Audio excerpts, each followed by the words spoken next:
Understanding Sinking Like a Stone, a dive into English idioms.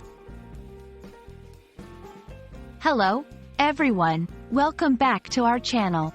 Today, we're going to explore the fascinating world of English idioms, focusing on the phrase, sinking like a stone.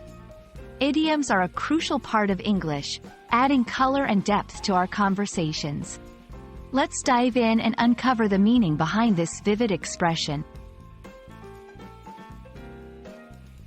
The phrase, sinking like a stone, is used to describe something or someone that is failing very quickly and completely.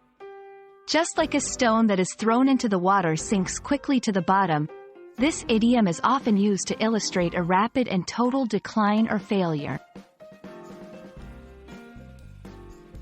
To better understand this idiom, let's look at some examples where it might be used.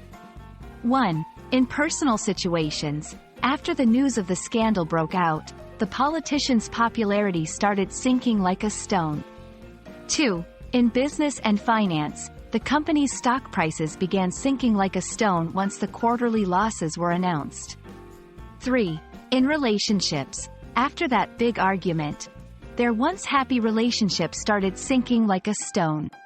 These examples show how the phrase can be applied in various contexts to describe a rapid decline.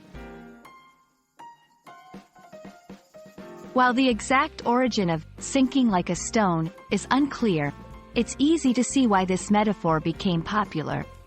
The visual imagery of a stone sinking quickly through water perfectly captures the essence of a steep and sudden fall. This idiom taps into the universal knowledge of what happens when a stone is thrown into water, making it a powerful expression for swift failure. Using sinking like a stone in your conversation can add depth and imagery. Here are a few tips on using it correctly. Appropriate context. Use it to describe situations with a rapid and clear decline. Avoid overuse. Because it's a vivid and specific metaphor, use it sparingly for maximum impact. Understand the tone. It's usually used in negative contexts, so be mindful of the tone and situation in which you use it. Idioms like sinking like a stone enrich our language, offering concise and vivid ways to express complex ideas and emotions. We hope this exploration helps you understand and use this phrase more effectively in your English conversations.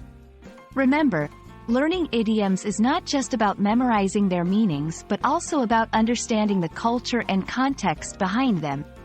Thank you for watching, and we look forward to bringing you more interesting insights into the English language. Happy learning!